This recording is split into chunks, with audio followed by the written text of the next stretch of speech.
شاهزاده بایزید یکی از بحث برانگیزترین شاهزادگان عثمانی، فرزند سوم خرم سلطان و سلطان سلیمان قانونی بود. او در سال 1525 در استانبول چشم به جهان گشود و در رقابتی سخت با برادرش سلیم بر سر تاج و تخت درگیر شد. زندگی او سرشار از آشفتگی بود. شاهزاده بایزید فردی سخت‌کوش، مسئولیت‌پذیر و بلند پرواز بود و به عنوان یکی از وارثان بالقوه تاج و تخت در نظر گرفته میشد. در سال 1543 در جریان لشکرکشی به مجارستان همراه با پدرش در محاصره قلعه استرگون شرکت کرد. او علاوه بر سخت کوشی در این سفر نخستین گام‌های خود را در یادگیری تاکتیک‌های نظامی و توسعه استراتژی‌های جنگی برداشت. تنها 3 سال بعد در سال 1546 شاهزاده بایزید به عنوان والی قرامان منصوب شد. این مأموریت نخستین تجربه رسمی او در مدیریت تشکیلات دولتی و پذیرش مسئولیت‌های حکومتی به شمار می‌رفت. پس از گذشت 2 سال، در سال 1548 هنگامی که سلطان سلیمان برای لشکرکشی به ایران عازم شد، بایزید به عنوان والی قرامان از پدرش استقبال رسمی به عمل آورد. او با بوسیدن دست پدرش به او ادای احترام کرد. از این دوران به بعد سلطان سلیمان که خود را برای سپردن تاج و تخت به فرزندانش آماده می‌کرد، دچار تردیدها و کشمکش‌های ذهنی شد. اگرچه شاهزاده مصطفی با حمایت نظامیان اصلی ترین وارث تاج و تخت محسوب می‌شد، اما در سال 1553 زمانی که لشکرکشی به نخجوان در پیش بود، بایزید برای حفاظت از تاج و تخت به ادیرنه بازگشت. تلاش‌های خرم سلطان برای بدنام کردن شاهزاده مصطفی پیش از این لشکرکشی تأثیر خود را نشان داده بود. مصطفی که قوی‌ترین وارث تاج تخت به شمار می‌رفت، با اشاره به کهولت سن پدرش و اینکه دیگر توانایی شرکت در لشکرکشی‌ها را ندارد، رستم پاشا را متقاعد کرده بود که مسئولیت این لشکرکشی را بر عهده گیرد. اما رستم پاشا نمی‌خواست که شاهزاده مصطفی به تخت بنشیند. به همین دلیل نامه‌هایی به سلطان سلیمان فرستاد و جزئیات وقایع را برای او شرح داد. پس از خواندن این نامه‌ها، سلطان سلیمان بلافاصله رستم پاشا را فراخواند و اعلام کرد که خود شخصاً فرماندهی لشکرکشی را بر عهده خواهد گرفت. بدین ترتیب شاهزاده بایزید که راهی ادیرنه شده بود، فرصتی یافت تا در غیاب پدرش از تاج و تخت محافظت کند و با امور دولتی سر و کار داشته باشد. در جریان این لشکرکشی در 5 اکتبر 1553 زمانی که سلطان سلیمان در میدان جنگ بود، شاهزاده مصطفی به فرمان پدرش در چادرش در نزدیکی قونیه خفه شد و به قتل رسید. پس از این واقعه شاهزاده جهانگیر که علاقه زیادی به برادرش مصطفی داشت، از غم و اندوه شدید نسبت به قتل او به شدت بیمار شد و در نهایت درگذشت. با درگذشتن شاهزاده جهانگیر، بایزید یکی از 2 وارث باقی مانده تاج و تخت شد. تنها رقیبش شاهزاده سلیم بود. پس از قتل شاهزاده مصطفی، ماجرای مصطفی جعلی به وقوع پیوست که باعث شد اعتماد به بایزید به شدت متزلزل شود. این فرد خود را شاهزاده مصطفی معرفی کرد و در میان مردم و برخی سپاهیان هوادار مصطفی شورش به راه انداخت. بایزید که تازه به جایگاه وارثی تاج و تخت نزدیک شده بود، در سرکوب این شورش تأخیر کرد و همین امر باعث شد که او به حمایت از این قیام متهم شود. برخی روایات حتی ادعا می‌کنند که او نه تنها سرکوب شورش را به تأخیر انداخت، بلکه شخصاً در تحریک و گسترش آن نقش داشت. این اتفاق باعث شد که اعتماد سلطان سلیمان به شاهزاده بایزید متزلزل شود. با این حال او پسرش را بخشید و او را به کوتاهی فرستاد. پس از حذف شاهزاده مصطفی، خرم سلطان این بار تلاش خود را بر به تخت نشاندن پسرش بایزید متمرکز کرد. اما در سال 1558 با درگذشت خرم سلطان، بایزید حمایت اصلی خود را از دست داد و این آغاز اشتباهات بزرگ او شد. بایزید که خود را بی‌حامی می‌دید، شروع به گردآوری نیروهای نظامی کرد و برای نبردی سرنوشت ساز با برادر شاهزاده سلیم آماده شد. سلطان سلیمان که نمی‌خواست در این درگیری میان فرزندانش به جنگی ویرانگر تبدیل شود، تصمیم گرفت که آنها را از یکدیگر جدا کند و به این رقابت خونین پایان دهد. در سال 1558 سلطان سلیمان برای جلوگیری از درگیری میان فرزندانش، شاهزاده سلیم را به قونیه و شاهزاده بایزید را به آماسیه فرستاد. با این حال، بایزید این تصمیم را توهین‌آمیز تلقی کرد و رابطه‌اش با پدرش بیش از پیش تیره شد. او به گردآوری نیروهای نظامی ادامه داد و شرایط به شدت متشنج شد. در مقابل سلطان سلیمان برای برقراری تعادل در قدرت به شاهزاده سلیم نیز اجازه داد که نیروهای نظامی خود را گردآوری کند. بدین ترتیب رقابت میان دو برادر رسما به یک جنگ تمام عیار برای تاج و تخت تبدیل شد. سلطان سلیمان برای سرکوب بایزید محمد پاشا را مأمور کرد تا به شاهزاده سلیم در این نبرد کمک کند. حدود 6 ماه این ناآرامی‌ها ادامه یافت تا اینکه بایزید که قصد داشت از آماسیه به آنکارا حرکت کند، در میانه راه با سپاهیان برادرش سلیم روبرو شد. او که به کمک بیگلر بیگی آدانا امیدوار بود، در ازای یک ارتش منظم با او به توافق رسید. هرچند تعداد دقیق سپاه بایزید مشخص نیست، اما تخمین زده می شود که بین 5 تا 10,000 سرباز گرد آورده بود، در حالی که بخش بزرگی از طرفداران او را کشاورزان و چپاولگران تشکیل می دادند.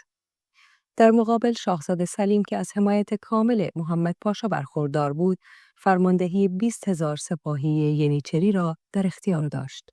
در 30 می 1559 در دشت قونیه نبرد سرنوشت سازی آغاز شد که بعدها با نام جنگ شاهزادگان اونیه شناخته شد. در جریان این نبرد برخی از فرماندهانی که بایزید قبلا با آنها توافق کرده بود، در آخرین لحظه به سپاه سلیم پیوستند. این خیانت تعادل قدرت را به شدت به ضرر بایزید تغییر داد. در روز نخست جنگ حدود 8 تا 10,000 نفر کشته شدند، اما در پایان روز دوم ارتش شاهزاده سلیم موفق شد با برتری قاطع سپاه بایزید را در هم بشکند و او را به فرار وادارد.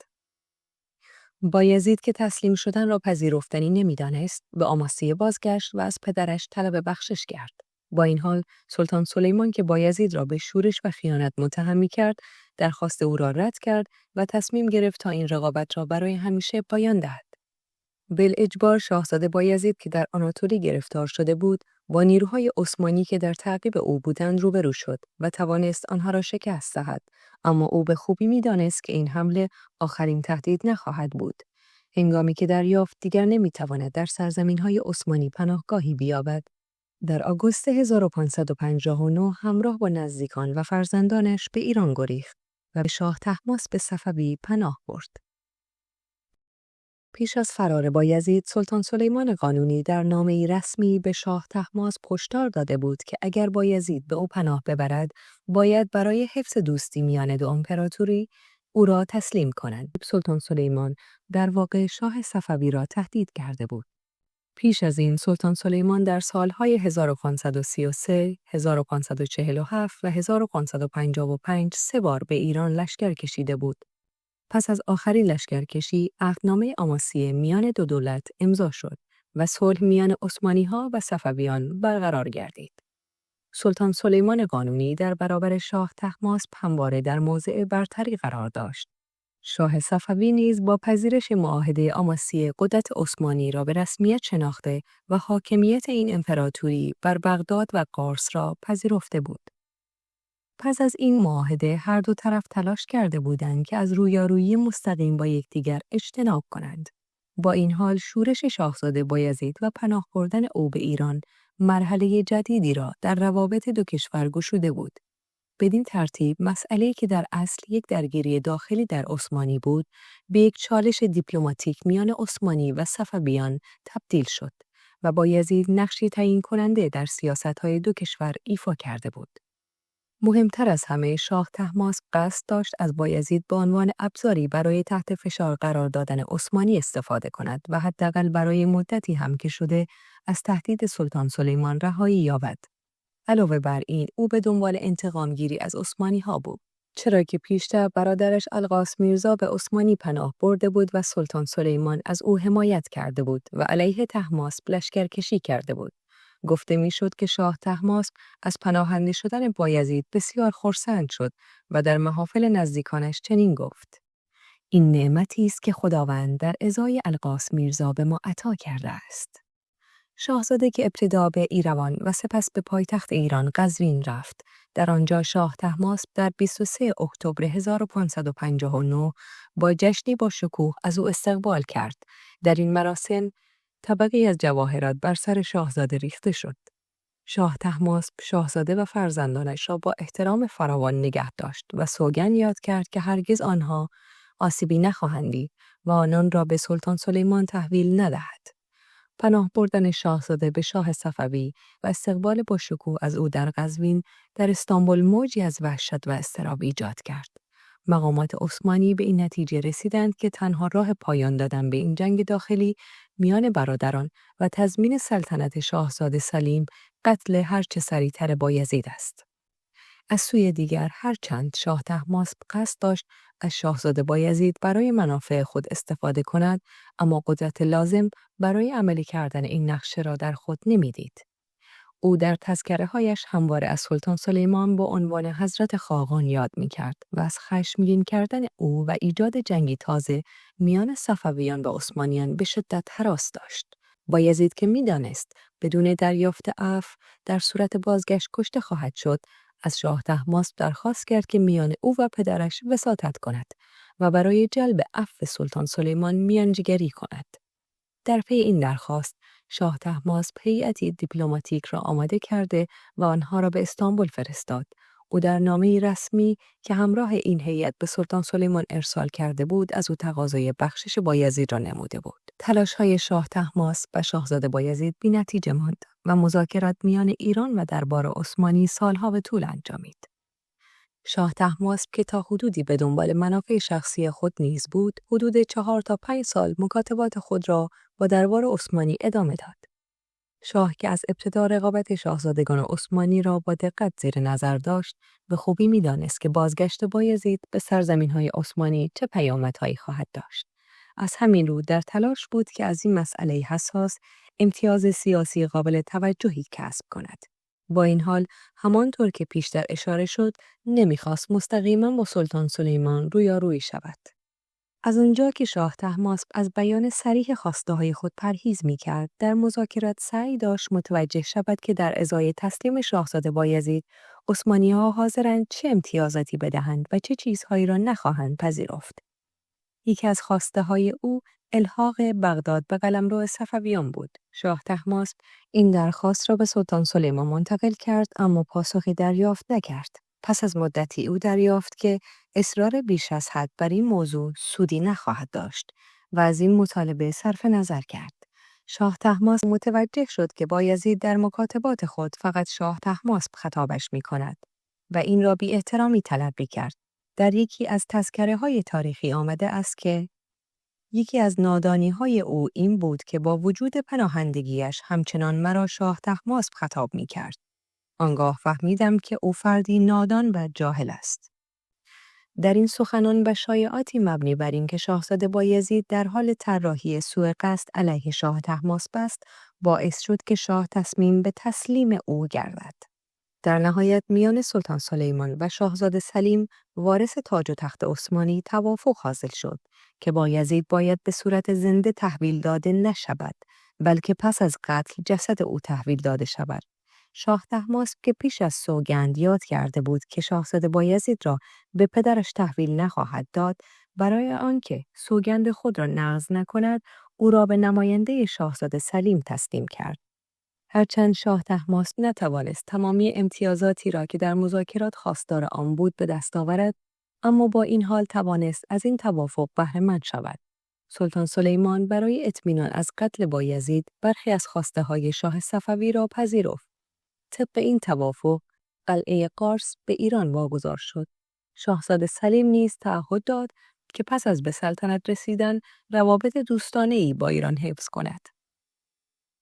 شاهزاده بایزید در روز پنجشنبه 23 جولای به نماینده سلیم چاوشباشی علی‌آقا تحویل داده شد و همانجا با انداختن طناب بر گردنش خفه شد و به قتل رسید. پس از او 4 پسرش نیز به همان سرنوشت دچار شدند. پس از این واقعه پیکر 5 شاهزاده عثمانی به سیواس منتقل شد و در خارج از دیوارهای شهر به خاک سپرده شد. آرامگاهی که بعدها به ملیک العجم شهرت یافت امروز دیگر وجود ندارد.